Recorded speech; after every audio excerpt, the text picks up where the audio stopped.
We hear everything we need to hear on the video, gentlemen.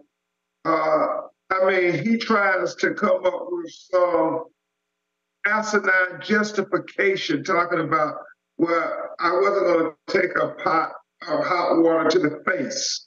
But when you look at the video, you see him actually walk around the counter. He comes closer, we believe from observation, to get a better shot. I'm sorry. When is this going to stop? When is enough enough? I'm going to be discussing a story that has made national headlines, but in my opinion, not enough light is being shed on this story. The tragic murder of Sonya Massey. Keep in mind, this is not a political video or used to minimize the tough duties of our country's first responders or law enforcement. On July 6th, a 36-year-old woman near Springfield, Illinois, called the cops because she thought there was an intruder in her home. Keep in mind, without the body cam footage of the officers that were called to her home, nobody would have known what happened to Sonya that night.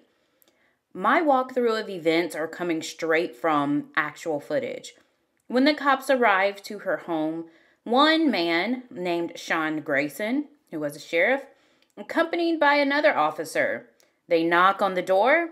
They also scope out her yard, her backyard, just to make sure they didn't see anyone trying to enter her home or there's been no forced entry. They knock again. She doesn't answer. And by that point, they try to contact her by phone to let her know that they're out there. They even hear her phone ringing from the inside. She finally opens the door and seemed very jittery and on edge.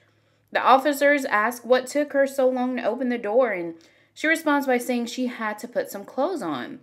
She is then telling the cops, "Please don't hurt me."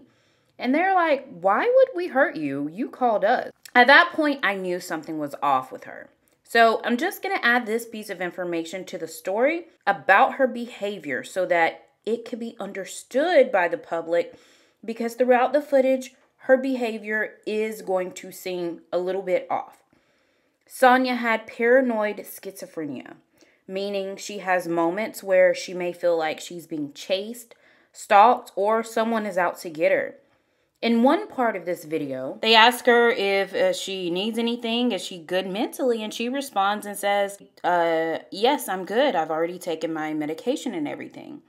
So keep in mind, the officers do not know her illness when they arrive, nor is it their responsibility to know. Their job is to protect and to serve. She called them for protection. After they explained to her there were no signs of an intruder, they just asked for her information and her ID, which is standard for cops after they arrive and have been dispatched. She then couldn't find her ID when they were in the inside. She was looking around. She was fumbling through paperwork, telling them that she's trying to show them something.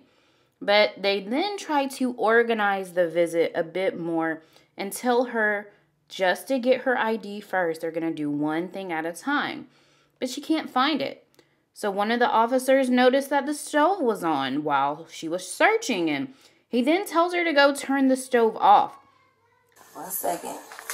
Check on her. Let me do this. No, we don't need a fire while we're here. Right. Okay. Let me see. Okay. All right.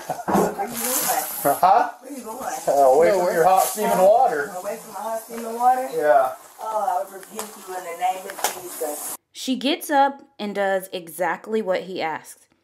At this point, the whole vibe totally shifts in that room. The officers moved around to watch her move the pot off the stove, and she just asks, "What are you doing?" Sean Grayson responds by saying, "Moving away from hot steaming water." She then is looking confused, like, why? And then she says, "I rebuke you in the name of Jesus." So I'm not sure if at that moment he felt threatened, but after she is in the process of turning the stove off and doing what's asked, he then tells her, "You better not, or I will blank you in the face." He asks her to repeat what she says before she said it. Right at that moment, he felt like that was equivalent to her saying, "I'll splash this hot water in your face." She did not say that, but to him, that's what she said. She throws her hands up after they both pull out their firearms. Then she drops the pot, and at that point, she was down with her hands up in the air. The pot was still on the stove. But Sean Grayson kept screaming, "Drop the pot, drop the pot," even knowing the pot was no longer in her hands. He then goes and creeps around to see what she's doing. He gets closer. Then he proceeds to fire his weapon. Now, a lot of people are confused about the events that happened. Some say she didn't have the pot, she didn't even move it. And some saw the second video where she actually did get back up and she took the pot off of the stove and she did throw it. Now, I do want to be clear.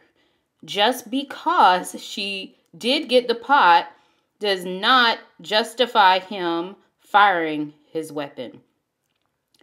His partner then, after everything went down, his partner notices Sean's body cam wasn't on. So he then says, I was on. So then his partner says, "Let me go get my kit." But Sean Grayson says, "Don't even worry about it. It was a headshot." So not only did he murder her, he refused to provide first aid on her. How sick can one person be? When the police chief arrives on the scene, he was looking around and asking Sean, "Well, where's the gun?" And he says there was no gun. She had boiling hot water coming at me. When other police staff arrived on scene, outside the silence was so loud. They knew he was a lunatic and they knew it was a wrap for him. But this was not a big shocker to them. They hired him knowing he worked at 6 different agencies in just 4 years and had been charged twice with a DUI.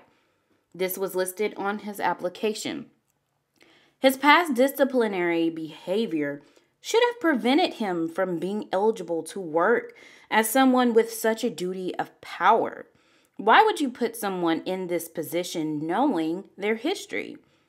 Sonya's family says that they were called and they were told that she was shot or harmed, but they didn't say who. Her own son said the hospital tried to cover it up and said that they don't know what exactly happened. They just know she was shot in the eye.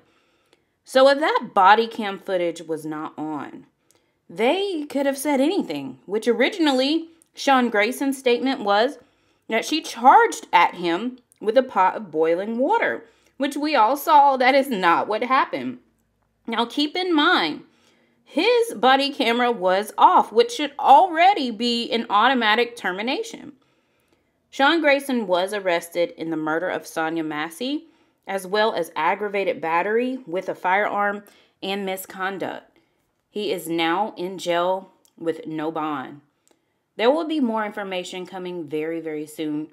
Please don't forget to subscribe to my channel so you won't miss out on any updates. And let me know your thoughts about this entire story below.